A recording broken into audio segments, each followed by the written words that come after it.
আজকে দুটো tips share করব তোমাদের সঙ্গে। নাম্বার 1, যদি ব্রাইট চাই গ্লিটার আর তুমি গ্লিটার গ্লু নিচে ভুলে যাও, তাহলে অবশ্যই ল্যাস গ্লু দিয়ে গ্লিটার কিন্তু খুব সুন্দরভাবে লেগে যায়। আমি এটা অনেক কয়েকবার ইউজ করেছি, তো ভাবলাম কিনা তোমাদের সঙ্গে শেয়ার করি। চোখের কোনো ক্ষতি করে না পিএসসির গ্লু, যেটা আমরা সবাই জানি যে কতটা ভালো। গ্লিটার ছিল লিটের, যেটা হলো এফেক্ট দেয়, আমার খুব প্রিয় একটা গ্লিটার। সেকেন্ড টিপস হলো প্রপার আইব্রো ড্র। আমরা কিভাবে আইব্রোটা ড্র করব এবং দেখতে ন্যাচারাল লাগবে। দেখো, একদম মিডিল বরাবর থেকে টেনে আমরা আউটলাইন ফিল আপ করবো। আর আউটলাইনে আমাদের সবসময় ডার্ক থাকতে হবে, আর ইনার লাইনে আমাদের সবসময় লাইট থাকতে হবে, তবে আমাদের কিন্তু ন্যাচারাল লাগবে।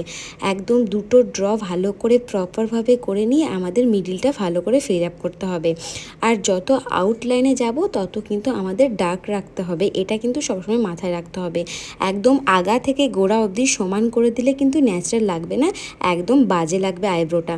তো তারপর দেখো, সুন্দরভাবে মিডিলটা ফিল আপ করার পরে ইনার লাইনটাই আমি ফিল আপ করছি একদম লাইটভাবে, যাতে দেখতে ন্যাচারাল লাগে। আইব্রো প্রমেট ছিল পিএসসি ডার্ক ব্রাউন।